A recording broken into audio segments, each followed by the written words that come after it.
That seems to be the pathway for all these gigantic fights. Obviously, the money's there.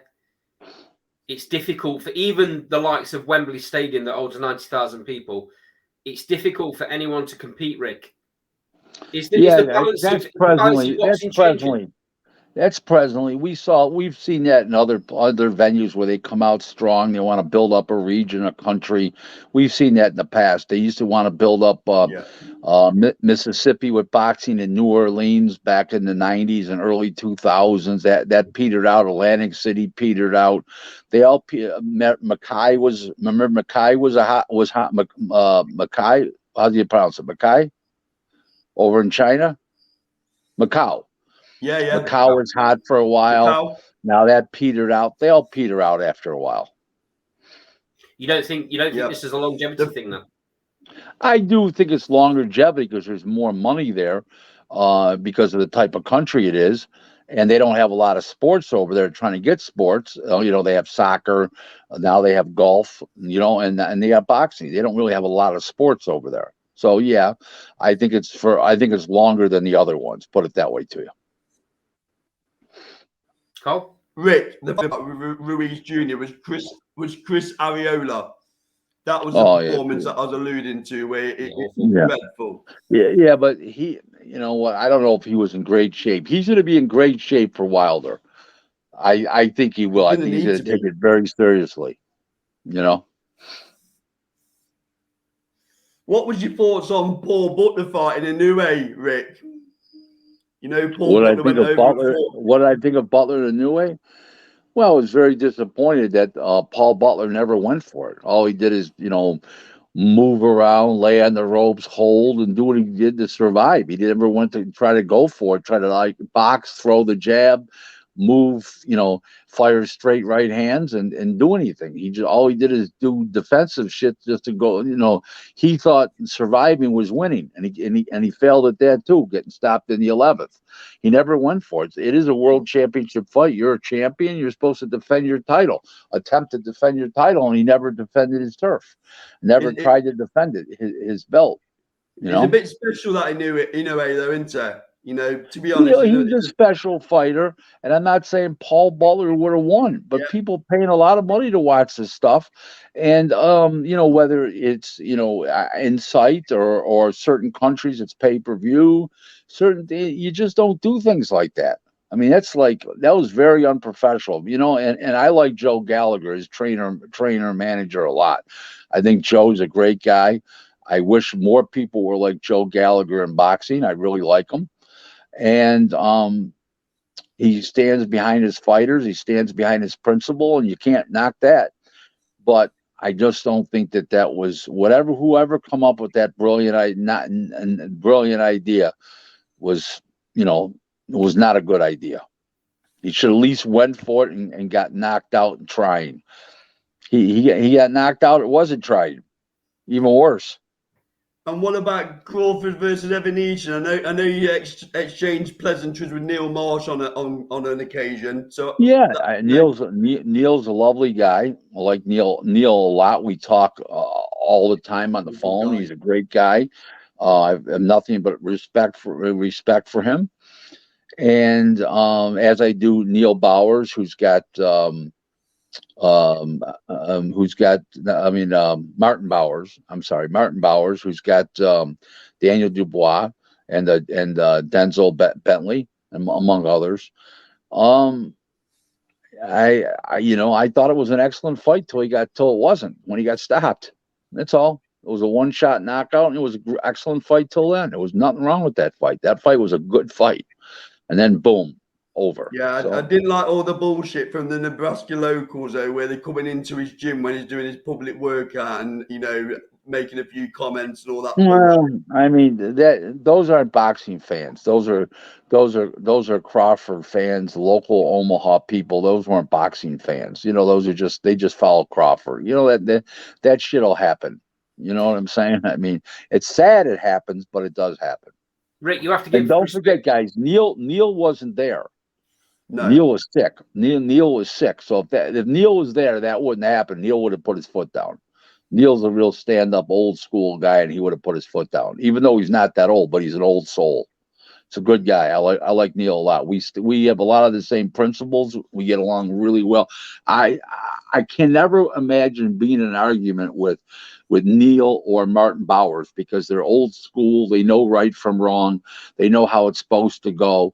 And I can't see myself ever arguing either of them. And I can't see them arguing me, because we all think alike. Yeah. You have to give a lot of respect and credit for David Avanesian for trying to put it on Crawford in the Merlin round. 1,000%. Listen, he had balls down to his ankles. Nobody wants to fight the guy. The guy says, hey, I'll fight him. So, and he gave 100. He wasn't there to pick up a paycheck. He gave 1,000% of himself. We had, I've got to ask you, Rick, about the Conor Benn scenario. Obviously, don't get yourself in trouble. But what are your thoughts on the Conor Benn debacle about the test? You know, should he be banned? Shouldn't he be banned? You know, I think banned is the wrong word. I think he should be suspended. Okay. For a year, and then be forced, once he starts training again, to have to subject himself to all kinds of performance-enhancing drug testing. I feel. I'm going to explain something to you how I feel about this, because it's interesting. Some fighters are just cheaters. Sometimes it's the people around them that want them to cheat. And I don't know the case here, because I don't know Conor personally. Don't get me wrong. And I'm not defending Conor at all, because, whether he had drugs. And once you have drugs in your system, it's in your system. I don't give a fuck how they got there. The fact is that sometimes you're under a lot of pressure from your handlers, trainer, your best friend, your advisor, your trainer, whoever. And you make bad decisions. I'm not saying that's the case here. I don't know what the case is. All I do know is if I was involved as a commissioner or the organizations, I would suspend them for 1 year, not put them in the rankings for 1 year. If I was the boxing commission, not let them fight for 1 complete year. And once you start training for your next fight, when you get off suspension in 1 year, you must start. The first thing you do, you got a drug test. You got a drug test all the way through, and until further notice. That's how I would solve the problem. But you can't suspend the guy for 3-4 years like they're talking about wacky shit. A year is more. And I know people are going to say, well, these guys only fight twice a year. Okay, well, he's probably going to lose millions of dollars not fighting at all for 2 years, for a year. So that's enough of a curtailment to your lifestyle, your life, and your reputation. So I think a year's enough. I forgot to say, if he a year would be fine if he admits to a public apology. If he doesn't admit to a public apology, then if they want to suspend him for 18 months or 2 years, that's up to them, I think. But I would go with a public apology, 1 year, no fine. I think losing all those fights, losing 2 fights minimum in a year period, I think that's a fine in itself right there. Conor and his team, Rick, are still adamant on the fact that they're innocent and they're going to clear the name. If my mother had balls, she'd be my father. I saw the pictures of what he used to look like and what he looked like.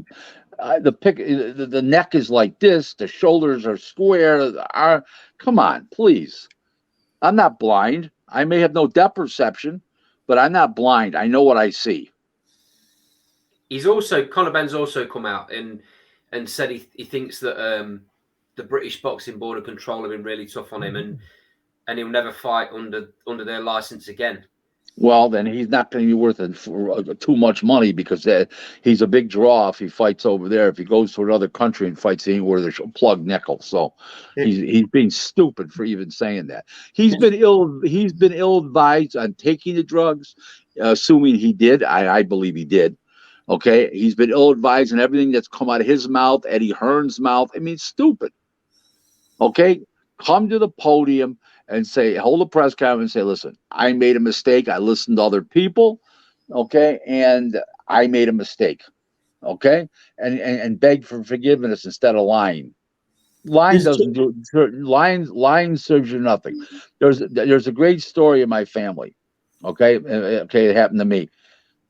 I I was with this girl when I was younger. When I was a kid, I was like 17 years old, and she was like 16 years old, and I thought I got her pregnant. I come home and told my father, I said, Dad, I think she's a little pregnant. He says, what'd you do? A little. He says, what'd you do? Just stick the tip in? So in the meantime is you got a situation, just come clean. That's all there is to it, you know? So that's what they need to do. He's talking about never fighting in a British boxing border control ring again and coming over to America, Rick. That's what he's talking. He That's what the doesn't mean rumors say, anything man. here. He means so little here. What is he here? He's just another guy here. It's stupid. He doesn't have enough. He's not big enough to come. Ricky Hatton was big enough to come over at the time. Fury was big enough to come over. Fury got bigger when he come over. Conor Ben doesn't have that, and there's not a public demand for Conor Ben after what he did. He disgraced himself. So he needs to rebuild himself. Whether he does it in the Middle East, and then comes to the United States, but he's got to rebuild his career. It's not the place to rebuild your career. Rick, you know when that fight was announced, Conor Ben against Chris Eubank Jr., Conor Ben's having to move up the best part of 2 weights. Eubank's going down to his all-time lightest weight of 157, which he's never ever boxed at. Were you surprised that fight was made in the first place? Well, it's Eddie Hearn trying to fit an elephant in a sardine can again. That is a great saying. That is a great saying, Mr. Glaser. I've never heard that saying before. I'll take that. Thank you. Eddie Hearn did the same thing with a guy named Kell Brook and GGG, and basically finished them off. Eddie Hearn is not a boxing guy. Boxing guys understand. They know about weights. Weight shows up when 2 fighters are A fighters. Weight doesn't show up if a B fight, if an A fighter is I mean if a B fighter is fighting an A fighter or something like that. Weight doesn't show up. Okay, weight shows up in the same classification and levels of fighters. They're A fighters. The weight was going to show up, but here's what the big advantage was. GGG fought at 160. This guy was getting drained down to 157. Eubank, so who knew what he had left the night of the fight? But that's Eddie. That's Eddie Hearn being Billy the Butcher. He was Eddie the Butcher because you're trying to make fights that shouldn't exist. There was no reason for that fight. What was the reason for the fight? Explain it to me. Somebody needs to explain it to me. Did Conor Ben need to go up basically 10 pounds? Did Eubank need to go down 3? Why couldn't they just made other fights? What was the big? Wow, it was going to be such a big attraction. Well, you're gonna hurt the career of both guys. One guy because he's drained, and one guy because he's too small. I mean, come on. Big deal in the UK, Rick. Big deal in the UK. No.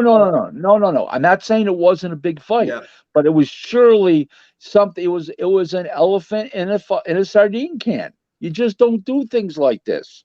That's why there's weight classes. You know when I hate to take it to this, but when you think about the history of the 2 families and the tragedy that both of the fathers were in fights where other fighters ended up seriously hurt,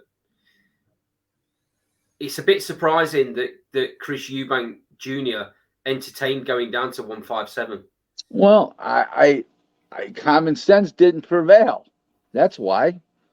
And that's why fighters have advisors. And Eddie Hearn's advising him, it looks like to me, and Eddie Hearn's looking out for a show. He's not looking out for Chris Eubank and Wasserman there. What's his name? The Sauerland brothers, they're looking out for their pocketbooks. Okay? And their pockets. I'm sorry, not pocketbooks, pockets. And it's a fight that shouldn't have been made. Okay. There is no reason for that fight to take place, except for the fact that it would have been a big draw. But you're talking about the fighter's expense. I was glad the fight got canceled, just because it shouldn't have been made out of principle. I mean, I'm disappointed that I didn't see the fight, and I'm disappointed that Ben failed. But I'm glad it was done with. I mean, craziness. The Crazy Eddie would have probably tried to reschedule it. Well, they're talking about the potential of it happening again if Ben clears his name. It's more craziness by Eddie. That's why Americans call him Crazy Eddie. I mean, he wonders why these PBC fighters don't sign with him. Okay, I mean, he doesn't fit in over here.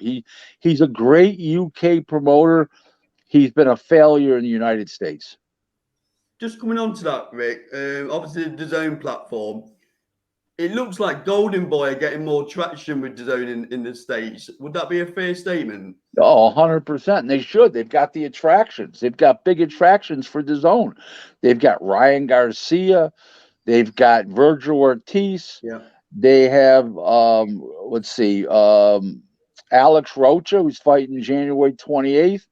They've got, let's see, Virgil Ortiz. They got Jaime Manguilla, and they've got the light heavyweight Zorro Ramirez. They're all great attractions for DAZN. Fantastic attract. They're doing more money, okay, more business. DAZN is with less money to De La Hoya shows than they are with Eddie's overblown shows in the U.S. Oh, they There you go. Did it? I mean, obviously, you're not privy to the information, but it looks like from this side of the pond that DAZN may be pulling the purse strings tighter with Eddie and maybe cutting his budget a little bit. That's how it looks to us in the UK. Well, I think they're cutting Eddie's, and I don't think they're cutting Golden Boys. They realize they got something good with Golden Boy. Golden Boy's fights draw people, new subscribers, and people are staying. So, I mean, it's pretty obvious. You want to know the truth? I read the comments on Facebook. When Jaime Manguilla, Ryan Garcia, Ramirez, and what's his name there, Virgil Ortiz fight, people are subscribing to DAZN. I never hear anybody subscribing to DAZN when Eddie's fights are on. And then Eddie puts these domestic club fights on over here. People are laughing. Yeah, I'm just going to say, does time zone and a bit of boxing snobbery play a part in that? Because I know a lot of Americans and Canadians who we have on the show talk about not wanting to watch UK boxing in the middle of the afternoon. I watched. Let me tell you, I love the club fights. I love the lower level, but they're not main events on DAZN. I didn't pay to watch club fights. Yeah. But when you think about your AJ fighting at Wembley and it works out as a Saturday afternoon in the US. Yeah, 100%. But a guy like me, I'm watching boxing. It's my business. I'm thinking about your typical American, Rick. Your typical American fight fan. I think that they're not too warm on it, are they? Watching fights on a Saturday afternoon. No, they're not. I want to watch the James Metcalfs, the Teddy Cheesemans, those kind of trying, willing, game club fighters. That's me.